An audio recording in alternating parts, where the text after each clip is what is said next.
Boa tarde, esse vídeo é referente ao trabalho da matéria GL600, Estudos de Mercado e Marketing. A gente é o grupo 3, grupo composto pelo Gabriel Coleta, Leandro Mendes, Lucas Silveira, Matheus Henrique e o Rafael Yatos. E a marca que a gente escolheu para realizar o trabalho foi a Patek Philippe. Antes de entrar nos conceitos de marketing do trabalho, vou falar um pouco sobre a origem da Patek Philippe. A marca ela foi fundada em 1839, em Genebra, na Suíça, por um imigrante polonês chamado Anton Patek, e um tempo depois, após a fundação, ele se juntou com um relojoeiro francês chamado Adrien Philippe, por isso o nome Patek Philippe. Atualmente a marca possui a família alemã Stern, que adquiriu a marca em 1932. O que diferencia a Patek Philippe de outras marcas de relógio é a produção em pequena escala, mas com foco na qualidade e na precisão mecânica. São relógios muito tradicionais nos designs, então mantém o estilo clássico. E além do design, a marca também é tradicional, algo que é um aspecto importante no ponto de vista dos compradores, tanto que muitos deles enxergam a Patek não só como um relógio, mas como um patrimônio familiar que pode ser passado de geração em geração. Agora começando o conteúdo do trabalho, primeiro a gente vai falar sobre qual marketing a Patek se encaixa, que com base na nossa análise é o marketing 3.0. Isso ocorre principalmente porque o foco do marketing da marca ele vai além da venda do relógio. É feito também para criar uma conexão emocional com os clientes, através de valores tradicionais, familiares e também da exclusividade dos relógios. Não é só um relógio que está sendo vendido também, mas uma herança que pode ir além de um produto. O que mais confirma isso é a campanha mais famosa da Patek, chamada Generation, que foi feita em 1996, que tinha o slogan: "Você nunca é dono de um Patek Philippe, você apenas cuida dele para a próxima geração". Então dá para perceber que a venda do Patek ele também é a venda de uma herança e de um símbolo de continuidade.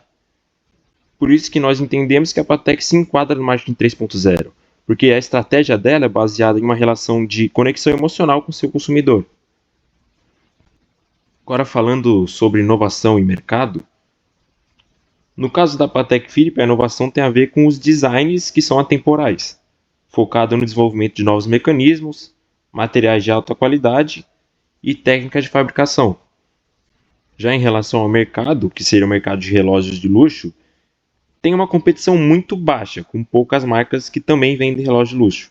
Por isso, dá para caracterizar o mercado como um oligopólio diferenciado, onde poucas empresas disputam consumidores de alto poder. E essa competição acaba sendo mais pela reputação e exclusividade do produto. Mesmo que a Patek ainda seja uma marca extremamente tradicional, ainda assim se tem o marketing digital dela. Diferente de outras empresas, a Patek publica pouco conteúdo nos seus canais de mídia, mas sempre prioriza histórias sobre tradição e conteúdos que reforçam a imagem tradicional da marca. Então tem aí destacado presença digital seletiva exclusiva, foco no storytelling de legado e tradição, um conteúdo que é de alta qualidade, mas não tem tanta frequência. Há também o uso de CRM para relacionamento personalizado com os clientes. E o uso do digital como um suporte e não vendas diretas. Outro ponto a ser destacado é que, por mais que a Patek Philippe não possua parcerias com pessoas influentes, com atletas famosos, artistas, empresários ou alguma dessas figuras públicas famosas, não é incomum ver essas figuras utilizando um relógio da marca. E isso costuma repercutir espontaneamente na mídia. Então, o próprio status e exclusividade do produto faz com que, quando alguém desse calibre aparece usando um Patek, como já foi o caso de Messi, Cristiano Ronaldo, Putin, Jay-Z também, isso acaba fortalecendo a imagem da marca, mesmo que não seja algo pago. Então dá para dizer que o ambiente digital ele é focado em manter e até aumentar a reputação da marca. Sobre a segmentação de mercado, geograficamente se tem consumidor de Patek ao redor do mundo inteiro, mas a empresa acaba focando em países com alta concentração de riqueza. Suíça, França, Estados Unidos, Singapura. E dentro desses países, a marca acaba priorizando grandes centros urbanos e regiões conhecidas pelo mercado de luxo, como Mônaco, Nova York e outras cidades com alto consumo luxuoso. Demograficamente, o público é formado por pessoas de alta riqueza com um grande patrimônio líquido. Em geral, são pessoas acima de 40 anos que ocupam posições de destaque na sociedade, né? São atletas famosos, CEOs de empresas, proprietários de grandes terras, artistas, enfim. E o gênero predominante é o masculino.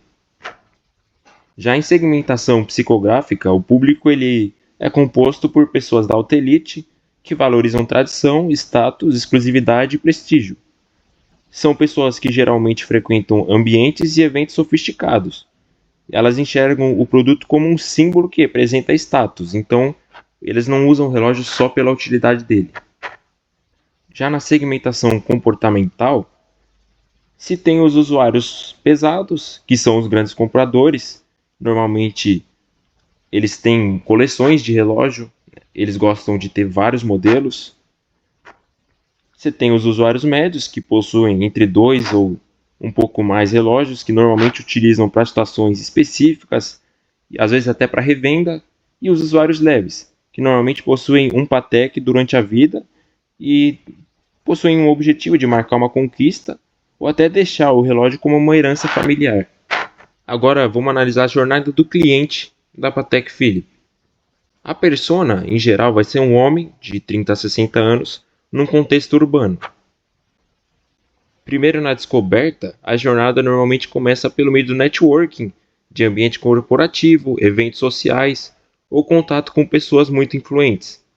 Também pode acontecer por meio de conteúdos sobre o mercado de luxo, ao ver uma pessoa muito famosa, um atleta, um artista utilizando o relógio da marca.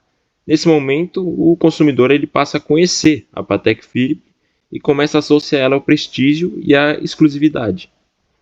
Na segunda etapa, na avaliação, depois de conhecer a marca, o consumidor ele iria começar a pesquisar alguns modelos e comparar com outros fabricantes. Como a Patek Philippe divulga poucas informações, ela tem uma comunicação mais seletiva com os clientes, esse processo pode acabar despertando até uma curiosidade e desejo, que é algo que coincide com a descoberta. Ele vai ver uma pessoa muito influente com um status social alto e vai ver que não é algo fácil de se obter. Então ele passaria a enxergar o relógio não só como um produto, mas como algo único e até um patrimônio. Na questão da compra, ela seria bastante exclusiva. Em muitos casos, não adianta o cara ter recursos financeiros. Tem gente que fica em lista de espera para comprar Patek Philippe, e aí as boutiques elas acabam analisando o histórico da pessoa e o relacionamento do cliente com a marca antes da venda. Então não é qualquer um que vai conseguir comprar um Patek Philippe, porque a marca ela quer manter a boa imagem numa questão tradicional, numa questão familiar. E isso pode acabar reforçando mais ainda a sensação de exclusividade na hora da compra. Agora o quarto passo, a experiência.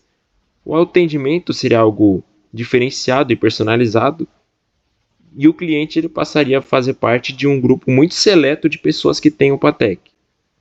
Além disso, ele ia adquirir um produto de alta qualidade que pode acompanhar ele para o resto da vida e até passar para uma próxima geração. Aí também tem a questão dele poder usar em eventos e no ambiente corporativo ou em algumas festas mais reservadas, né, de pessoas da alta sociedade. Na questão de fidelização, a satisfação do cliente com o produto, na questão da exclusividade, do prestígio que ele traz, faz com que muitos clientes retornem a adquirir novos modelos.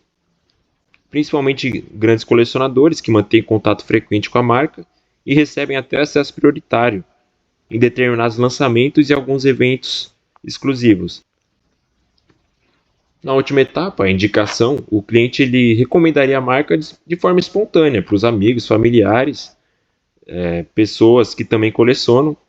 E além disso, quando pessoas influentes aparecem usando o Patek, isso vai gerar uma grande repercussão, como já foi dito anteriormente, e fortalece mais ainda a questão da reputação da empresa. Agora analisando os 4 P's, começando por produto, a Patek Philippe ela fabrica relógios de alta relojoaria, feitos praticamente de forma artesanal. Cada peça ela passa por um processo de produção rigoroso, utilizando um material de muita qualidade e movimentos mecânicos que são desenvolvidos pela própria marca. O Adrien Philippe, que é o francês que entrou um pouco depois da fundação da marca, aquele relojoeiro, ele mesmo inventou um mecanismo que permitia dar corda no relógio através da coroa ao invés da chave. Então dá para perceber como a produção ela é algo único. E não é só a qualidade, mas os relógios eles são projetados para durar décadas e serem passados de geração para geração, o que aumenta mais ainda o seu valor. Como está ali no tópico do slide, é uma forte ênfase no legado, tanto da produção quanto da durabilidade do relógio. No preço, a empresa ela não compete para ser barata. Os relógios eles custam desde dezenas de milhares de dólares até milhões. Depende muito do modelo. O valor ele é justificado nessa produção que é limitada e também pela tradição da marca, a complexidade dos mecanismos para fazer um relógio desse tipo e a exclusividade dele. Então o cliente ele não compra só um relógio, mas também o prestígio e a história que acompanha a marca. Por ser um preço alto, você tem uma alta retenção de valor e potencial até de valorização, mas também tem a questão de um acesso restrito dos consumidores. No quesito praça, a distribuição ela é seletiva, ela é controlada. Os relógios eles não são vendidos em qualquer loja ou site, né? A comercialização ela acontece em cidades estratégicas e centros de luxo, em boutiques e alguns revendedores que são autorizados a fazer essa revenda, que normalmente também são localizados em cidades grandes como Mônaco, Paris, Nova York, enfim. E ali no tópico está controle rigoroso da oferta, porque alguns dos modelos mais disputados, eles possuem lista de espera e muitas vezes eles são oferecidos para clientes que já têm um histórico de compra com a marca. Então, uma pessoa que quer comprar um Patek Philippe, ela não pode chegar comprando qualquer modelo. Normalmente você tem os modelos de entrada ali para clientes novos. Por fim, na promoção, a estratégia é diferente das outras empresas. Você tem uma comunicação discreta, mas você tem campanhas institucionais icônicas para fortalecer a imagem, alguns eventos exclusivos e um relacionamento muito próximo com os clientes. Agora na matriz BCG a gente pegou 4 modelos e encaixou cada um deles em um dos 4 pontos da matriz. Na estrela você tem o Nautilus, que ele é o modelo mais desejado da marca, ele é um pouco mais caro também. Ele tem uma demanda alta entre a elite, mas também tem uma oferta limitada. A procura ela é muito mais alta do que a capacidade de produção. Então, como dito anteriormente, acaba gerando lista de espera. E aí, quem vai ficar com o relógio vai ser um cliente que já tem um histórico de compra e um relacionamento consolidado com a marca. Na vaca leiteira, o modelo é o Calatrava, que ele é um dos modelos mais tradicionais da marca e gera bastante venda.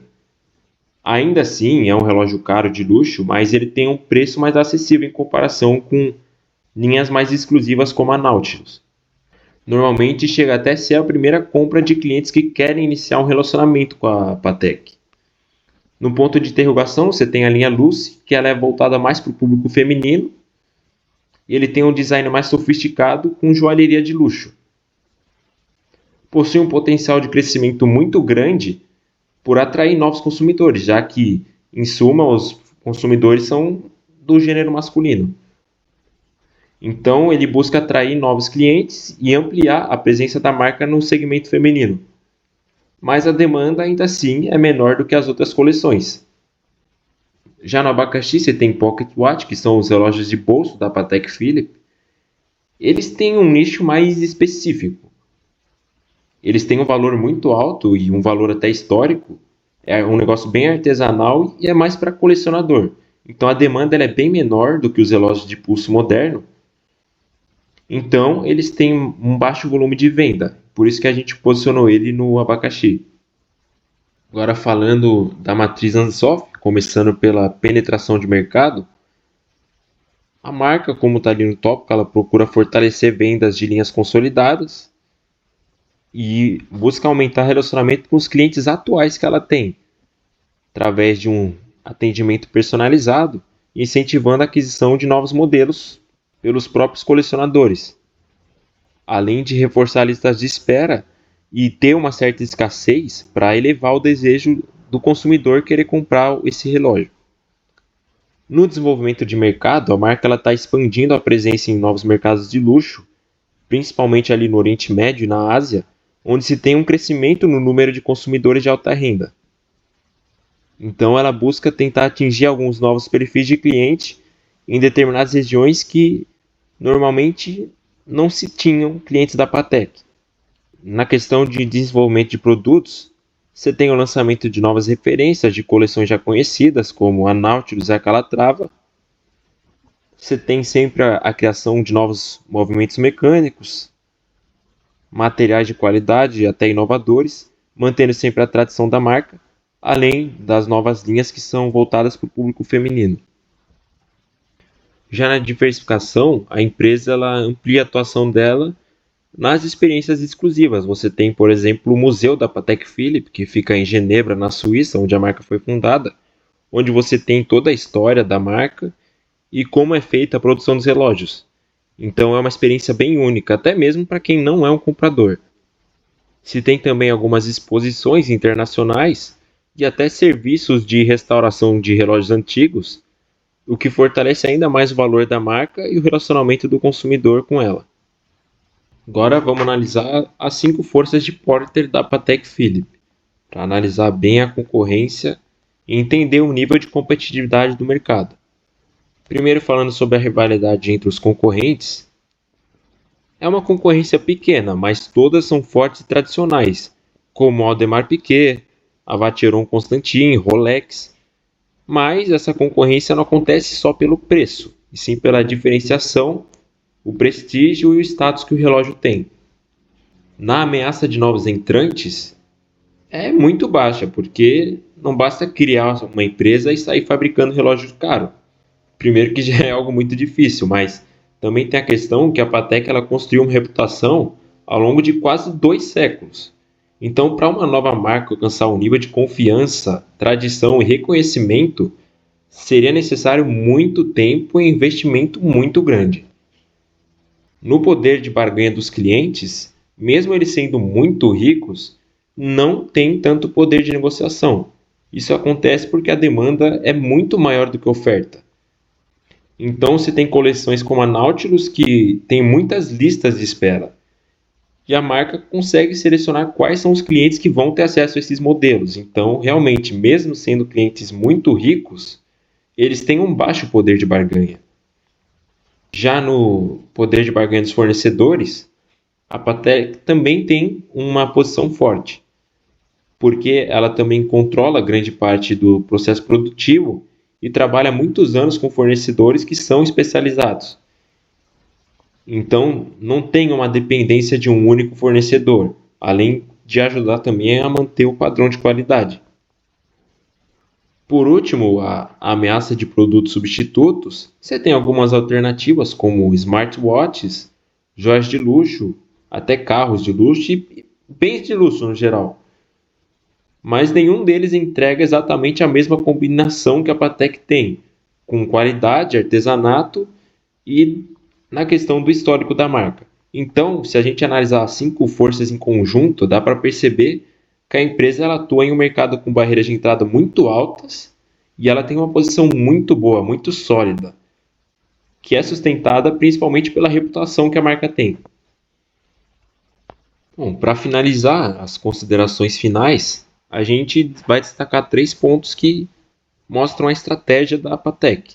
O primeiro é o branding baseado em valores, porque ela não construiu a marca só com a qualidade dos relógios, claro que isso também é importante, mas também pelos valores humanos que ela transmite.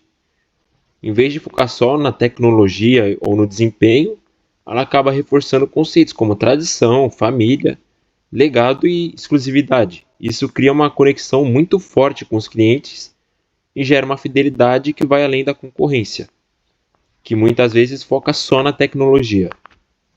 O segundo ponto, que é a independência e a tradição da marca. Como ela possui o seu dono, é uma família, né, uma empresa familiar, ela não precisa ficar tomando decisões pensando no curto prazo. Então isso permite com que ela mantenha a sua produção artesanal e que continue investindo em qualidade e preservar as características que fazem parte da identidade da marca, que tem quase 2 séculos de idade.